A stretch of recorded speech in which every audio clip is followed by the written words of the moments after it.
ഇന്നലെ മോഹൻലാൽ ഈ സിനിമ ആദ്യമായിട്ട് കണ്ടിട്ട്, അണ്ടർലൈൻ, ആദ്യമായിട്ട് കണ്ടിട്ട് മോഹൻലാൽ ഇറങ്ങി വരുന്ന വീഡിയോ നമ്മളെല്ലാം കണ്ടു. ആ മനുഷ്യൻ്റെ മുഖത്ത് ജീവനുണ്ടായിരുന്നില്ല, ഒരു ചിരി ഉണ്ടായിരുന്നില്ല, കരുവാളിച്ച മുഖം.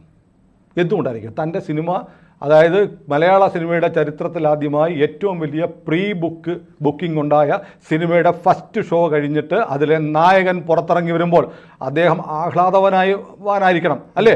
തന്നെ കാത്തു നിൽക്കുന്ന ആളുകൾക്ക് നേരെ കൈ ഉയർത്തി ചിരിച്ചിറങ്ങി പോകേണ്ട മോഹൻലാൽ ഒന്നും മിണ്ടാതെ, മോഹൻലാലിൻ്റെ അങ്ങനെ മുഖം നമ്മൾ കണ്ടിട്ടില്ല. ഒരാളെയും ഫേസ് ചെയ്യാതെ ഒരു തകർന്ന മനുഷ്യനെ പോലെ ആ മനുഷ്യൻ വന്ന് കാറിൽ കയറി പോകുന്നത് കേരളം മുഴുവൻ കണ്ടു. എന്താ കാര്യം? ചതി.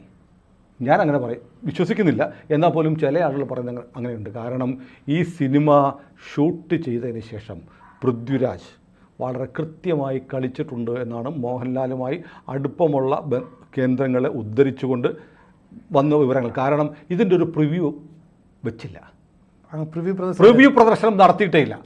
ഈ സിനിമ കണ്ടിട്ടുള്ളത് പൃഥ്വിരാജും മാത്രമാണ്. പൃഥ്വിരാജിൻ്റെ വിശ്വസ്തരായ ആളുകൾ മാത്രമേ കണ്ടിട്ടുള്ളൂ. എന്താണ് സിനിമയിലൂടെ പറയുന്നതെന്ന് ആരും അറിഞ്ഞിട്ടില്ല. പലപ്പോഴായിട്ട് പറയുന്ന പോലെ അതിൻ്റെ ടൈറ്റിൽ കാർഡിൽ ചില ഇടപെടലുകൾ, ഇപ്പോൾ ഗോകുലം ഗോപാലൻ്റെ ഒരു പ്രതികരണം മാതൃഭൂമിയിൽ വന്നിട്ടുണ്ട്. ഈ സിനിമയിൽ ആരെങ്കിലുമൊക്കെ വേദനിപ്പിച്ചിട്ടുണ്ടെങ്കിൽ അതെല്ലാം പരിഹരിക്കണമെന്ന് പൃഥ്വിരാജിനോട് ഞാൻ പറഞ്ഞിട്ടുണ്ട്. ഗോകുലം ഗോപാലൻ ആയിരക്കണക്കിന് കോടിയുടെ ചിട്ടിക്കമ്പനി നടത്തിക്കൊണ്ടിരിക്കുകയാണ്. ഒറ്റയടിക്ക് ഒത്തിരി BJP-കാരും സംഘപരിവാരക്കാരും ഉണ്ട്. എല്ലാവരും പോയിട്ട് ചിട്ടി എന്ന് പിൻവലിച്ച് ആ ഗോകുലം ഗോപാലൻ പൊട്ടിപ്പോകും. അതൊന്നും ചെയ്യില്ല അവർ. പക്ഷെ വേറെ കാര്യം, പക്ഷെ അതിനകത്ത് അദ്ദേഹത്തിന് പോലും പറയേണ്ടി വന്നിരിക്കുന്നു. എന്താണ്?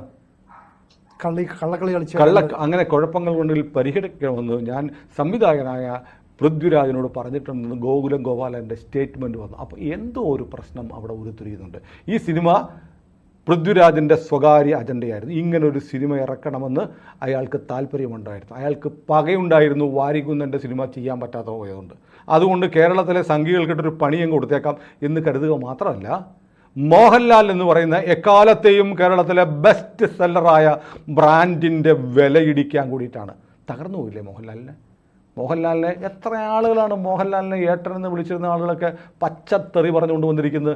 മോഹൻലാൽ എന്ന് പറയുന്ന മനുഷ്യൻ്റെ കരിയറിലെ ഏറ്റവും വലിയ പരാജയം, ഏറ്റവും വലിയ വീഴ്ച സമ്മാനിച്ചു കൊടുത്തിരിക്കുന്നു പൃഥ്വിരാജ്.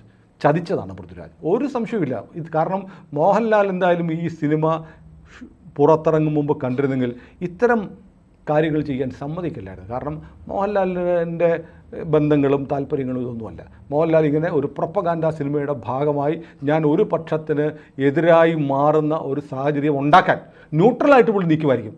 അതെ.